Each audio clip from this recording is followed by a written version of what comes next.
On the Fringe with Dan RadioStyle. Hope everybody out there's having themselves a great day. More Q posts are coming. These ones are starting to get a little stoic, and I like it. I like it when it gets like this. Bill Barr came out today and actually released some information. I don't think this is necessarily the end all be all. I think he's maybe trolling. I think he's maybe putting some information out like semantically, hey, nothing I'm planning on thus far or whatever. But I think he's kind of coming out to get the waters kind of stirred up a little bit, maybe to calm things down. I don't know. But whatever the case was, I'm not as set that everybody else seems to be that no criminal prosecutions will ever come to people like Obama or Biden or that being said. Is it going to happen this year? No, I don't think so. I don't think so at all. I think we're going to get through the elections before any of that kind of nonsense maybe happens. So that was kind of brought up today. Also had an issue with a download. One of the wonderful people out there that watched were able to download this PDF. I wanted to chat about that real quick, so a missed post, if you will. And something very interesting about the FCC, the Clinton 1996, Bill Clinton created this new act. And there's some interesting verbiage in there that I think Q is trying to bring our attention to. There is a lot of amazing stuff that is coming up in this show particularly.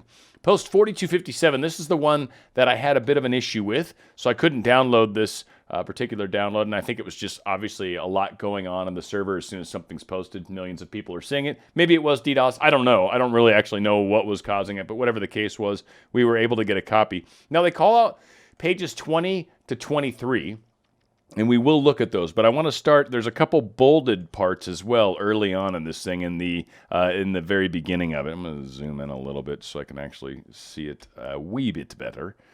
But the bolded parts here. So first, Snowden caused tremendous damage to national security, and the vast majority of the documents he stole have nothing to do with the programs impacting individual privacy interests. They instead pertain to military, defense, and intelligence programs of great interest to the American adversaries. So he was portrayed and portrayed himself as somebody that did us all a favor, did us all a service. And hey, I was kind of on board. I'm like, yeah, I'll give it to the man. But ultimately, he let out the secrets of the NSA. And the best I can tell, and I'm not saying this with any sort of a surety, but the best I can tell, the CIA seems to be the one they've been trying to shut down for a lot of years. John F. Kennedy's brains have been scattered because of it. And the NSA, I think, was one of the ways that they tried to counteract the CIA. They wanted another government that was maybe trustworthy or not nearly as often to the deep state as the CIA had become. So there's some questions around whether or not one side's worse than the other, if you will. Second, Snowden was not a whistleblower. Apparently he wasn't. Under the law, publicly revealing classified information does not qualify someone as a whistleblower. So, technically speaking, he wasn't a whistleblower. He doesn't get any of those secret or any of the things that come with that. Third, 2 weeks before Snowden began mass downloads of classified documents, he was reprimanded after engaging in workplace spat with an NSA manager. So, again, not a clean record. This guy's got a bit of a habit. And from some of the information I've been able to gather over the time, he came from the CIA, was hired into the NSA, and had a very strong intention to get his hands on some of the technology they had. Their hacking abilities, little software packages that could break iPhones and all that stuff, that software was amazing and unprecedented. And apparently the CIA didn't have it yet. Or at least the revealing of this information was very damning to the NSA. And maybe the NSA, I don't know, I don't like spying on us for sure in general, but maybe the NSA maybe has a bit more of a nice side to it. I don't know. Fourth, Snowden was and remains a serial exaggerator and fabricator. He exaggerated a million billion times. Maybe. But again, making stuff up. He worked for the CIA probably, if not was in the NSA, still in intelligence. So what, he lies? Yeah, probably not a big surprise. But that, again, take into account. Not everything that comes out of his face is truth. Finally, the committee remains concerned that more than 3 years after the start of the unauthorized disclosures, NSA and the IC as a whole have not done enough to minimize the risk of another massive unauthorized disclosure. Basically saying this could very easily happen again. when are we going to do something about it? So, important part. Let's get down to pages 20 to 23. And if I can count quickly, we'll do this. But this is kind of interesting. A lot of this is blocked out, so don't sweat it too much. But here's page 20, right? Starting off here. Since Snowden's arrival in Moscow, he has had and continues to have contact with Russia intelligence services. And in June 2016, the deputy chairman of Russian Parliament's Defense and Security Committee asserted that the Snowden did share intelligence with his government. We've got in here, in light of the volume at stake, it is likely that even Snowden does not know the full contents of all 1.5 million documents he removed. One thing that is clear, however, is that the IC documents disclosed in public are merely the tip of the iceberg. As of August 19th, 2016, press outlets had published or referenced taken by Snowden. This represents less than 0.1% of the nearly 1.5 million documents the IC assesses Snowden released. The 1.5 million documents came from two classified networks, an internal NSA network called NSA Net and an IC-wide top secret sensitive compartmented information network called the Joint Warfighter Information Computer Systems, JWICS. If printed out and stacked, these documents would create a pile more than 3 miles high. Just saying, the paper's thin. So, a little bit more on this. The vast majority of the documents Snowden removed were unrelated to electronic surveillance or any issue associated with privacy or civil liberties. So again, he's a hero. He's our best friend in the whole wide world. Everybody loves Snowden. Snowden for president. Apparently, he didn't actually really help us like he thought. He, yes, acknowledged that spying's been occurring, but that's been occurring for years and probably way worse than we realize. So, not necessarily helping us there. I think doing more harm because some really awesome tools were released to criminals. Essentially, the iPhone security became kind of null and void after a lot of these things hit the dark market or the web or whatever. What damage did Snowden cause? Over the past 3 years, the intelligence community and the Department of Defense have carried out separate reviews with differing methodologies of all the contents of the 1.5 million documents Snowden removed. It is not clear which of the documents Snowden removed are in the hands of foreign governments. All the documents that have been publicly disclosed can be accessed by foreign militaries and intelligence services, as well as the public. So again, they're just all out there. Everybody's going through all this stuff. So out of an abundance of caution, they reviewed all these documents. They determined that the maximum damage possible, 13 high-risk issues that they found out of 1.5 million documents, 13 high-risk, which are identified as the following table, which is probably not going to be in here. 8 of the 13 relate to capabilities of the DoD, meaning what are they capable of doing? What is some of their abilities? And if the Russian or Chinese governments have access to this information, American troops will be at greater risk in future conflicts. And then 23, here's the table. Boy, oh boy, you can see how much information there is helpful. But this intelligence community, by contrast, has carried out a damage assessment for only a small subset of the documents Snowden removed. So again, some bad stuff came out of all that Snowden information, and probably has done more harm than good in the big picture. Again, I was like, used to be, hey, go Snowden. Again, just because it was sticking it to the man, and I don't like the fact that they're spying, and I still don't, by the way. And I'm very leery of those kinds of things, mind you. I'm not just going to accept any of that crap. I don't care if Trump or Q says it, still not doing it, and they haven't thus far, but I'm just saying. All right, post 4277, where we go one, we go all. This is pretty cool. The Great Awakening, obviously, it's bigger than anyone can imagine. Play just a tiny bit of this. I'm not sure how much of it I can get away with anyway, but it goes into music, and that's where I'm sure I'll get busted. So I'm going to mute it at that point. I love how I over. There has been an awakening. Have you felt? Pill. The story ends. You wake up in your bed and believe whatever you want to believe. You take the red pill. You stay in Wonderland. And I show you how deep the rabbit hole goes.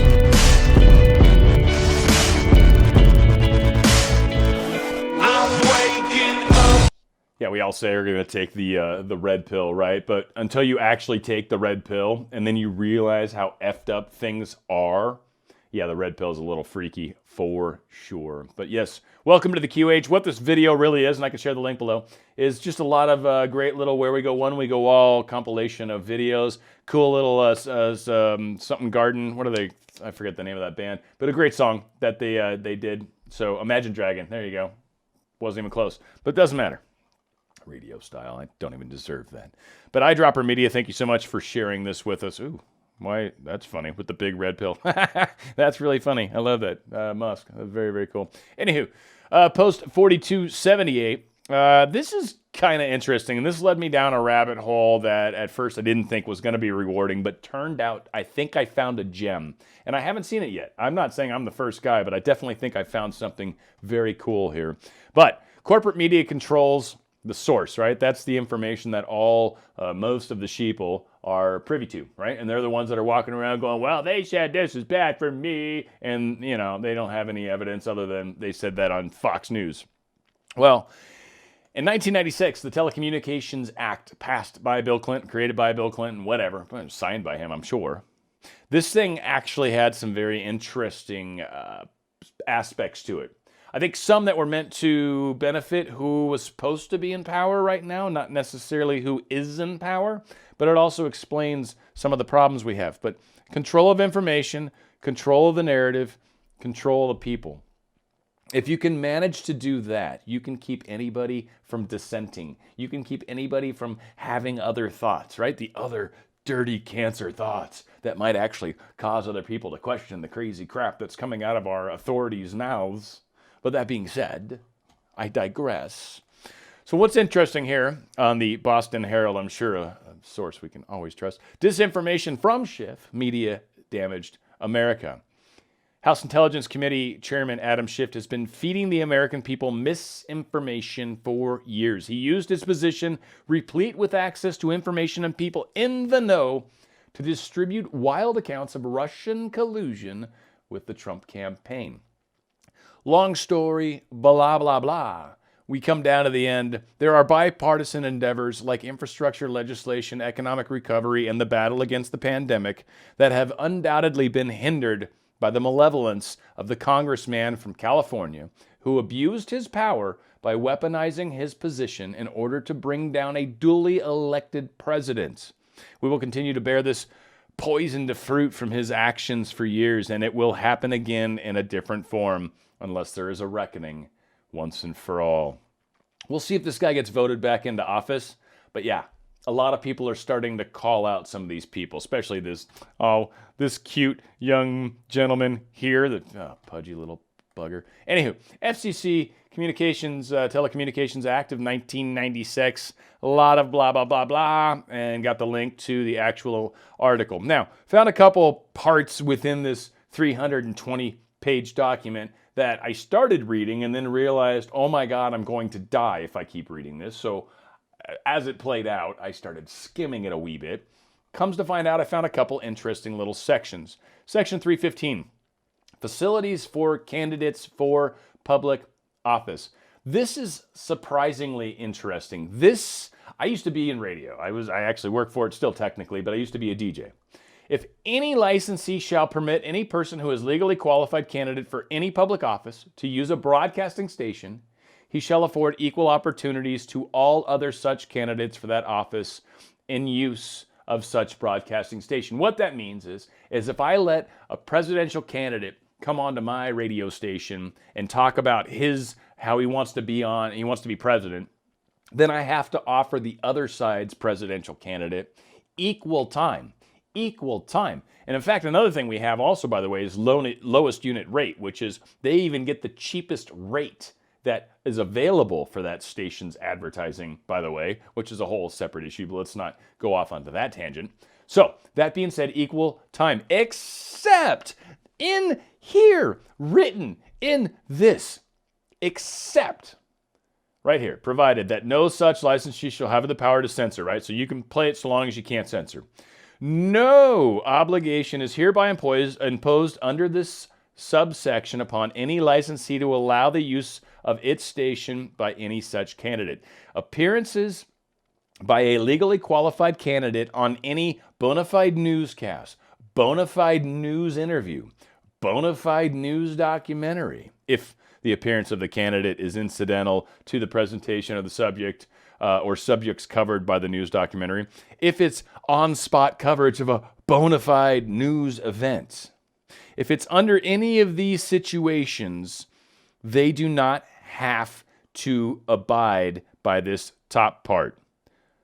Any of these situations, if they're news, if the news is talking about a candidate, if the news is mentioning these things, it doesn't have to give equal opportunity to the other side. Written in here because it's a bona fide newscast. So if the news is bought and paid for by the same side, then it's very easy to control the narrative, isn't it? It's very easy to not talk about one side, but to definitely talk about other sides. Another interesting thing that came in here that I think was meant to help Hillary Clinton in the big picture. I think they wrote this in there for her, but she hasn't gotten her chance to use it. But the emergency of the war powers. Powers of the president. During the continuance of a war in which the United States is engaged, the president is authorized, if he finds it necessary, for the national defense and security to direct that such communications as in his judgment may be essential to blah, blah, blah, blah, blah. Somewhere in here, he basically says he can bypass all the crap that's inside this document, if he so decides. War Power Act granted to him. Also, something that's really cool that I found, again, 320 pages, and this was all I found. Support of political candidates is prohibited on non-commercial educational broadcast stations may support or oppose any candidate for political office. That means things like Sesame Street can't have any sort of political slant to them. Things that are NPR and all these national public radio, they're not supposed to be really political in any way, shape, or form. It says right here. Seems like they kind of are, though. I don't know, just saying. This is really cool. Post 4279, of course, the American flag. Hoorah, love that. For Easton, and Easton, of course, was that young boy. What was it down? I don't know if I can find him where you don't forget. Is it this guy here? I think it was this guy. Yeah, there's Easton. There's our little today's DIPG awareness. So Easton gets his call out from Q. Very cool, right? Q, his biggest fan was down there. Super duper cool. So we love that. So. All right, thank you, Easton. Post 4280, another good one here. We've got a post being shared with us, and we'll get to that in a second. I have today, says Barr. I'm not 100% sure where this quote is going or why it's such a small little quote. I understand what he's linking to, and I understand what he's talking about, and then we're going to share that. I have today, I don't know, who needs tomorrow? There's a whole lot of weird things that keep popping into my head. I did a little dig and didn't find anything too interesting. But FISA equals start. I think a lot of things are starting to happen. Now, a lot of people, and you yourself may also, got really upset about this post from Q. So trying to dig into it a little bit. Let's see what I found here. One, I found this. This is very cool. They live. We got some neat stuff. But follow up. Together we win, of course. Where we go one, we go all. Unite is the key. Unity is the key. Us being together is the key. We are the key. And they're talking about maps have keys, right? Waves are key. Memes are key. I guess musics have keys, but they don't say that in here. But, the key is what opens the door. The start. What is a keystone? Again, so a lot of hints, kind of basically saying, look, we're giving you the information, but we're doing it in a hint kind of way. They can't come straight out and tell us what is going on exactly. Why? Because the deep state's looking at this stuff too. They can't broadcast their hands. They can't do it. It's not going to work. It's not allowed.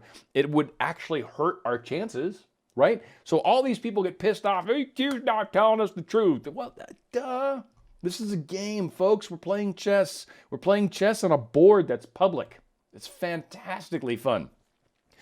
Now, I'm not going to play the whole interview that's going to be up over on this other page here. It's 4 minutes, and it's actually very good, and I was very much tempted to play the whole thing, but I found this transcript, and I felt that actually covered much of that in less than 4 minutes, and I know your time's precious. I'm wasting it all. Check it out.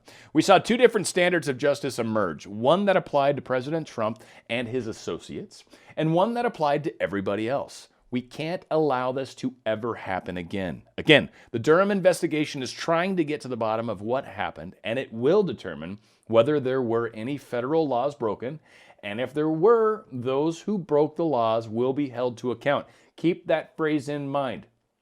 If there were any laws broken, we will prosecute those people. And then he kind of buries it. But this cannot be and will not be a tit-for-tat exercise. We are not going to lower the standards just to achieve a result. The only way to stop this vicious cycle, the only way to break away from a dual system of justice, is to make sure we scrupulously apply the single and proper standard of justice for everybody.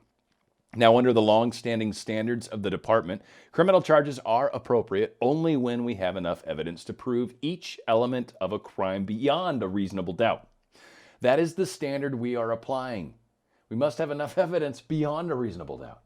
Now, I have a general idea of how Mr. Durham's investigation is going, and as I've indicated, some aspects of this matter are being examined as potential crimes. But we have to bear in mind, with the Supreme Court recently reminding us of in the Bridgegate case, the court said that there's a difference between an abuse of power and a federal crime. Not every abuse of power, no matter how outrageous, is necessarily a federal crime. That's true. You could be abusing power, but it is just kind of overstepping your bounds, not necessarily against the law. Is it jacked up? Yes. Is it something that should be punished? Well, they shouldn't be voted back into office for sure. That's a punishment, right? But yes, there are things that can happen. And again, I think he's hinting at more. Now, as to President Obama and VP Biden, whatever their level of involvement, he's acknowledging that there's something. A lot of people don't like this. Play the word game. Dance around it with me. Whatever their level of involvement, based on the information I have today, finger quotes, I don't expect Mr. Durham's work will lead to criminal investigation of either man. All he's saying is, as of this second, that's not my expectation. Translated, it ain't happening this year, folks. We're going to get through the election first. If this came out before the election, it would completely look like, and rightly so, that Trump was trying to influence the results of the election. We can't have that. This has got to be a legit election on all sides involved. We can't just give them that easy a target. So the court said there's, oops, we skipped that. Yes, so reminder, Barr had this response fully written out and read from a podium the entire answer. So again, this was a very prepared speech that he gave. And very good. It was very, very well done. We'll give it just a hair here, just so you can hear a little bit of what he did. But I'm not going to play the whole thing. In general, the criminal justice system will not be used for partisan political ends, and this is especially true for the upcoming elections in November. We live in a very divided country right now, and I think that it is critical that we have an election where the American people are allowed to make a decision, a choice, between President Trump and Vice President Biden based on a robust debate of policy issues. And we cannot allow this process to be hijacked by efforts to drum up criminal investigations of either candidate. Again, we can't let this get turned into a political circus. That is not okay. It's what the Dems did. It's what we're accusing them of. We cannot do the same thing on our side, folks. That's not okay. And again, kudos to us for when Biden was being accused of doing horrible things with a lady, right? Without her permission. We didn't just all jump on the, he's guilty, he's guilty, he's guilty. No. We realized, no, she needs to be heard. We need to hear the truth. That's how we need to handle this, the proper way. Let's get the facts out. Let's let things play out. I'm committed that this...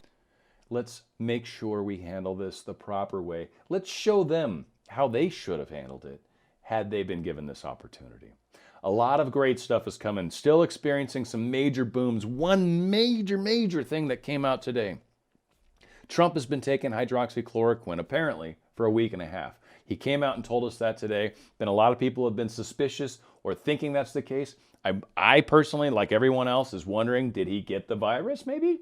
And he's just been running around with it willy-nilly. That one day where everyone was up on stage, you had Birx and Fauci and however, someone else up there, they all had the masks on, but Trump and some other person at the podium didn't. I wonder if maybe because they knew he had it and he was taking the pills or whatever. But whatever the case is, I always wondered, even if he got it, there's no way he could go into seclusion. There's no way that can happen. So I doubt he's ever going to admit he has it. But the fact that he admits that he's taking the drug right now with the azithromycin as well as the zinc, and this has been around for 40 years. It's an anti-malaria drug and a couple other little pluses that it did as well.